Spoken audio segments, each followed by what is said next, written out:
Perpetual darkness lingered at the top of the world. Thick ice, frigid air, and snow covered the lifeless mountainscape. However, the endless night did not go unchallenged. A single source of light illuminated the sky and drove back the darkness. Nestled between two snow-covered mountains, a little cottage sat with puffy billowing smoke rising from its chimney. Ignoring the fact that the nearest civilization was thousands of miles away, to the casual eye, the house was simply a warm and welcoming home. Still, one might say to themselves, what an odd thing to find in such a bleak place. How could such a thing come to be? Like most things found in the North Pole, not everything is as it appears. The land was unforgiving and cruel. It could take your life within minutes.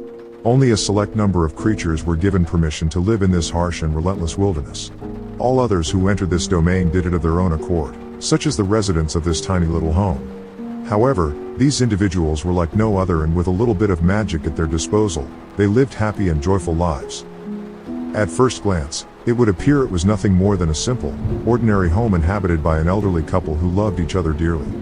If this were your conclusion, you would be mistaken. In reality, a magical secret existed below, for the small house was much more than meets the eye. The little house was not just a home but the tip of a mystical workshop hidden beneath the ice.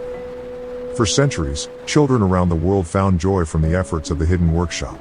All year round, tiny magical hands toiled and labored to create toys and playthings for all the good children of the world. Elves, the last of the magical creatures from old, dwelt within its walls and used their mystical nature to create wondrous and joyful things for Christmas morning. 3 days after the winter solstice, the old man would put on his heavy coat and boots, take to the air and deliver his Christmas joy to every last child. Like everything in the cosmos, there must be a balance. For every night, there must be a day. Every beginning has an end. And, with every kind child, there was a naughty little boy or girl to be found. Far below the bright lights, singing, and happy elves creating and building new and fantastic toys, there was another workshop. There, the warmth of the hearthstones could not reach. While the purpose of the upper workshop was to bring happiness, the other was dark and sterile. It too had a purpose. It was here where the masses of cheap and easily broken toys were made. There was no love put into these objects. Never would a child's eyes brighten with wonder and awe upon seeing these gifts on Christmas morning. In his wisdom, the old man knew that even a naughty child should not be forgotten during this time of goodwill. However, the old man was no fool and had no desire to waste his resources on such unsatisfying tasks. This responsibility was handed to the banished and exiled elves that inhabited the deepest bowels below the workshop. Those with selfish hearts and greedy desires. Stripped of their immortality, they wasted away in the dark with only the trinkets and flimsy materials to pass the time. Igura Eta sat in the poorly lit corner of a tattered workbench. His focus was entirely devoted to the old and worn piece of brass in his hands. The clangs of his hammer hitting metal rang out and echoed through the dark halls and passageways. He pounded the brass sheet relentlessly until the metal slowly began to surrender its shape and bend to Igura's design. Suddenly the hammer flew out of the mad elf's grasp. He examined his limp hand, trying to will it back into his control. Fury filled his heart as he watched the necrotic flesh sloughed off his bony hand. He didn't have much time. His other hand was weak, but still capable of grasp. He reached into his toolbox and removed a long warped nail and stabbed it into the back of his paralyzed hand. He pushed on the nail head until its tip broke through the skin and emerged through his palm. Immediately, the pain surged and shot up his arm. The thick and rigid tendons loosened within his hand, giving him temporary use of his digits once more. The elf picked up his hammer and resumed molding the shape of the brass plate. With each impact upon the brass, he poured his rage into his creation. How ironic that the product of his tireless work was meant for the ones he hated the most. His deteriorating body was fading fast. He possessed just enough magic to fuel the curse he would cast upon the object. When finished, his gift would be placed with the other junk toys and cheap trinkets. It would make its way to them and find a child on Christmas morning. The curse will take hold and slowly begin tearing apart their lives. It will channel their essence back to him and reignite his immortality. The object would pass from one child, then to another, century after century. He had just enough magic left to evoke his curse. Igura had once lived and worked above. Like any other elf before him, he loved nothing more than to create beautiful and wondrous toys and gizmos. However, in his heart, he wished that he could keep some of his creations for himself. One day, his eyes fell upon a beautiful music box his friend Lahela had created. The music box was extraordinary, meant as a gift to a king's firstborn. It was magnificent. Crafted from oak wood, It bore an elaborate gold design on each of its sides. When opened, a figurine of 3 children danced hand in hand to a beautiful lullaby around a magnificent Christmas tree. Igura Eta had never desired anything more in his entire life. It filled his heart with jealousy. He became resentful that this precious and rare treasure would go to an undeserving human infant. The little girl didn't deserve it. It should go to him, he thought.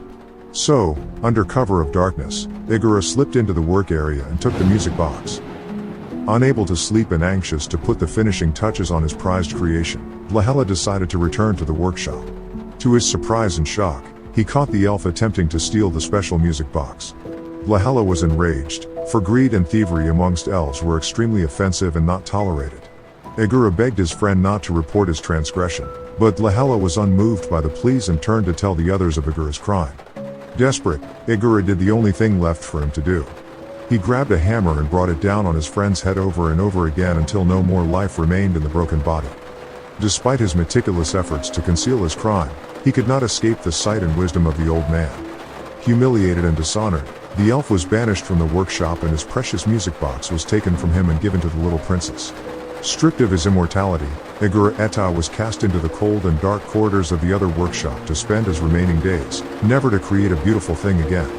As the seasons passed, his hatred for all children grew and ate away at his sanity. He gritted his teeth knowing that the children of man were given everything and he had nothing. Hunched over his work, Igura feverishly worked to complete his masterpiece. He stared down at the anvil and hammered down on the brass. Each strike brought the faces of a child into his mind. It lives in warmth. The blunt hammer formed the metal into a hollow cylinder. It stuffs its face with sweets and treats. Stumpy legs were welded into place. It gets everything it asks from mommy and daddy. A malformed head and crooked ears took shape. It gets anything its little heart desires. The brass surface was scrubbed of debris and grime. It gets everything it wants. Small turquoise stones were affixed to the brass body. I hate it. One glimmering red ruby stone was bound to the left side of the figurine's head. I hate it. Finally, a second red ruby was embedded into the surface on the face's other side. I hate them all. In the glow of the fire, Igura held up the brass figurine. It was a disturbing representation of a rabbit. Its body was a lattice of crisscrossed brass strips bejeweled with a pale blue turquoise stone at each intersection. Its head was malformed and gave the impression of a dead thing instead of a pleasant rabbit full of life. He placed the atrocious thing upon an open silver locket that contained a mirror on each of the hinged inner sides. With the rabbit figurine facing one of the mirrors, he carefully opened a vial that held a clear fluid. It was lymph. The lymph from an elf was the source of magic that flowed through their bodies like that of blood from the second set of unique arteries found within its own circulatory system and pumped by a very special second heart. Only a few tiny drops fell out of the vial. It splashed onto the figurine and mirrored locket, illuminating them with a golden glow. Igura closed his eyes and spoke the words of wormwood in his elven tongue. The clear liquid turned black and stained the surface of both the rabbit statuette and silver locket. The glow turned a deep purple, then slowly faded.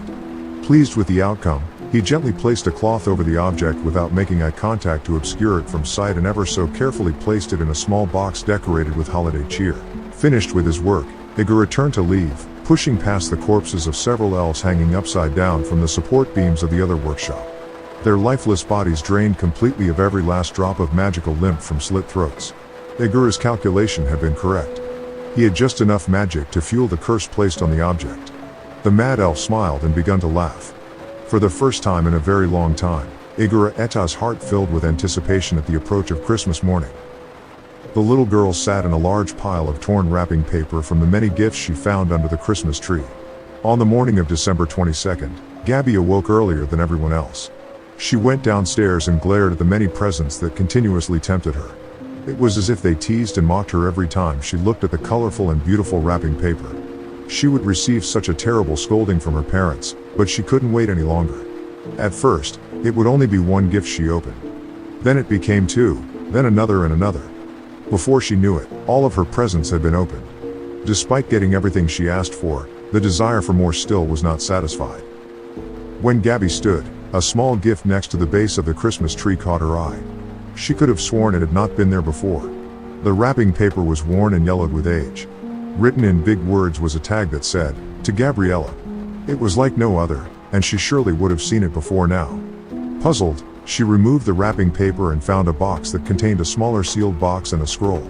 She opened the scroll and read, "Congratulations, lucky one. You are the proud owner of Pepe, the rabbit. Pepe loves you and will be your best friend in the whole world. Pepe is a friend like no other, and he will give you everything your heart desires. To be Pepe's friend, you must listen to him, and never disobey the following instructions. 1. Place Pepe on his locket facing the mirror. 2.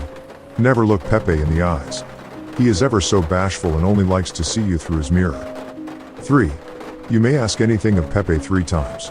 In 3 days' time, he will grant any and all you asked of him. 4. Never look Pepe in the eyes. It bears repeating. He does not like it and will be upset if you disobey this rule. Remember, lucky little boy or girl, Pepe loves you. He loves you more than anyone else in the whole wide world. Pepe will make sure that no one will hurt you ever again. And if you love Pepe, you will listen to him and do whatever he asks of you. Pepe loves you, and no one can ever come between you and him. Pepe loves you.